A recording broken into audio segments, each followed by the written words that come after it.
Aku diet, makan telur 3 bulan, skip gula, tepung, nasi, dan mie. 72 sekarang 63. Artinya turun 9 kilo ya. 9 kilo dalam 3 bulan. Habis kopinya. Oke teman-teman, ini saya jadi ingat ini ya. Jadi ingat bapak-bapak. Jadi ada bapak-bapak usianya 50-an. Kemudian gabung ke grup saya. Jadi saya punya grup ya teman-teman. Saya punya grup, teman-teman bisa cek di bangsyaihah.com. Ya, di bangsyaihah.com diklik nanti masuk, kemudian ada link ke grup ke grup WhatsApp. Oke. Nah, jadi ada yang masuk ke grup saya, bapak-bapak usia 52 tahun. Kemudian ketika masuk, lalu kemudian beliau bercerita. Ya, jadi beliau bercerita tentang bahwa ternyata satu, beliau sudah divonis kena diabetes. Jadi yang pertama usianya 52 tahun, kalau nggak salah saya lupa ya 50-an, sudah divonis diabetes. Ketika divonis diabetes kemudian beliau shock dong, shock, kaget ya, kemudian ngerasa bahwa aduh ini kalau nggak dibenerin maka umurnya nggak panjang lagi, apalagi diabetes ya teman-teman. Diabetes itu ada julukannya adalah the mother of sick ya, sick atau ill atau gini. Intinya bahasa Indonesianya diabetes itu adalah induknya segala macam penyakit.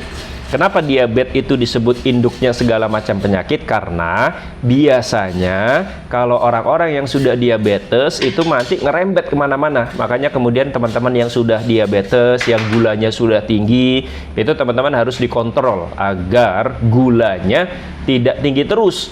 Makanya kemudian ya sekali lagi ya ada yang bilang bahwa kalau sudah diabetes maka harus minum obat selamanya. Kenapa? Ya karena agar gulanya itu bisa dikontrol.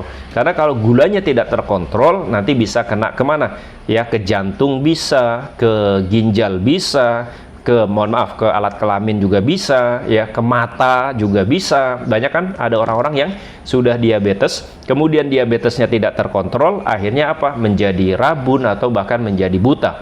Ya.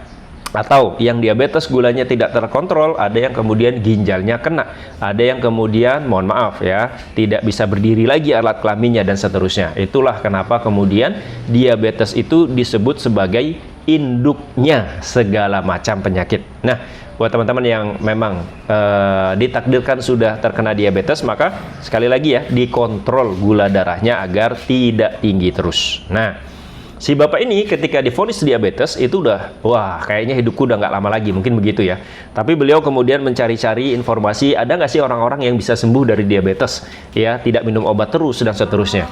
Nah kemudian kebetulan ya ketika dalam masa pencarian itu, beliau itu bertemu dengan Mobi namanya ya. Teman-teman bisa cari juga kalau memang teman-teman ini, saya tidak tergabung di Mobi ya, tapi saya tahu ada namanya Mobi. Miracle of Breath Indonesia, mungkin gitu kepanjangannya ya, atau keajaiban bernapas ya, komunitas yang mengajarkan tentang bahwa bernapas itu ada ilmunya gitu loh ya, bernapas itu ada ilmunya, tarik, hembuskan, gunakan napas perut dan sebagainya ya. Nah ternyata di Mobi ini ya banyak orang-orang yang juga sudah dalam tanda kutip divonis penyakit, ada yang cancer, ada yang diabetes dan sebagainya, banyak lah. Nah di Mobi ini juga diajarkan ada namanya pola makan baru, PMB, pola makan baru. Nah pola makan baru yang diajarkan di Mobi saya tidak tahu pasti, tapi sangat-sangat menganjurkan telur kalau tidak salah ya.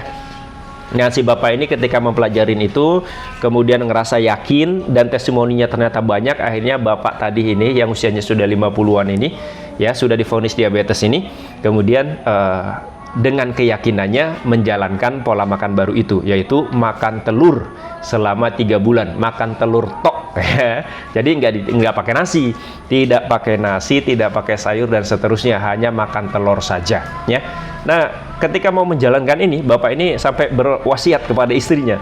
Istrinya dipanggil, kemudian beliau bilang bahwa ibu, saya mau menjalankan ini, saya mau makan telur 3 bulan berturut-turut, tolong dibantu. Itu yang pertama. Yang kedua, kalau nanti ternyata di tengah jalan menjalankan seperti ini malah makin parah dan kemudian meninggal, tolong diikhlaskan. Sampai sebegitunya gitu.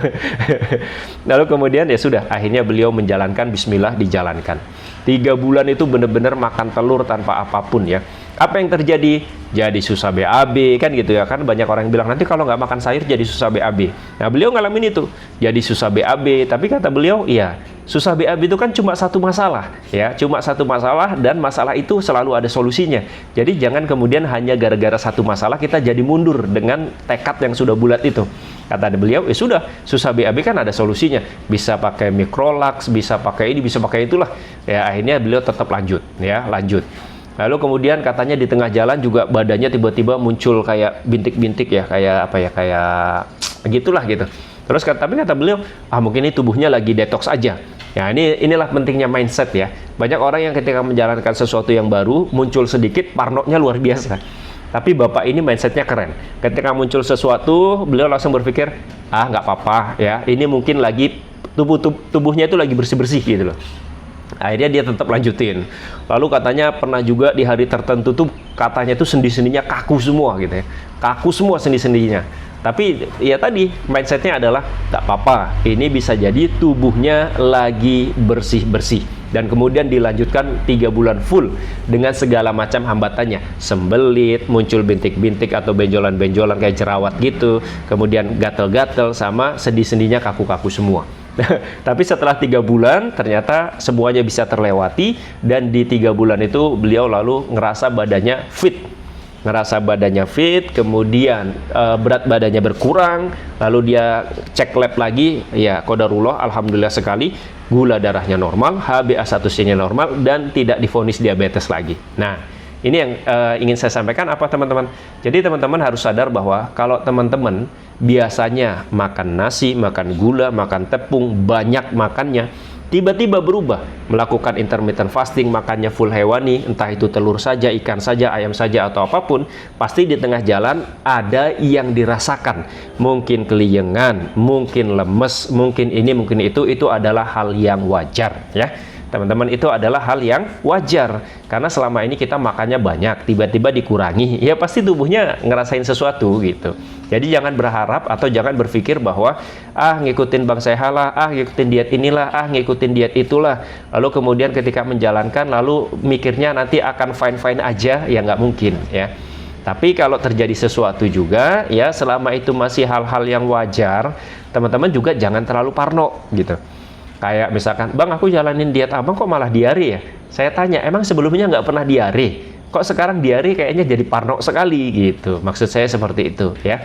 Nah ini belajar dari cerita Bapak tadi yang ada di grup saya ya.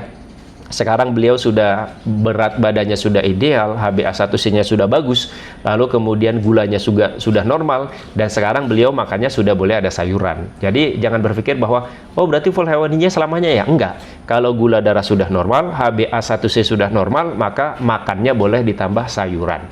Ya, boleh ditambah sayuran, kemudian boleh ditambah tahu tempe juga ya, tapi makanan terbesarnya tetap yang hewani. Nah gitu teman-teman ya.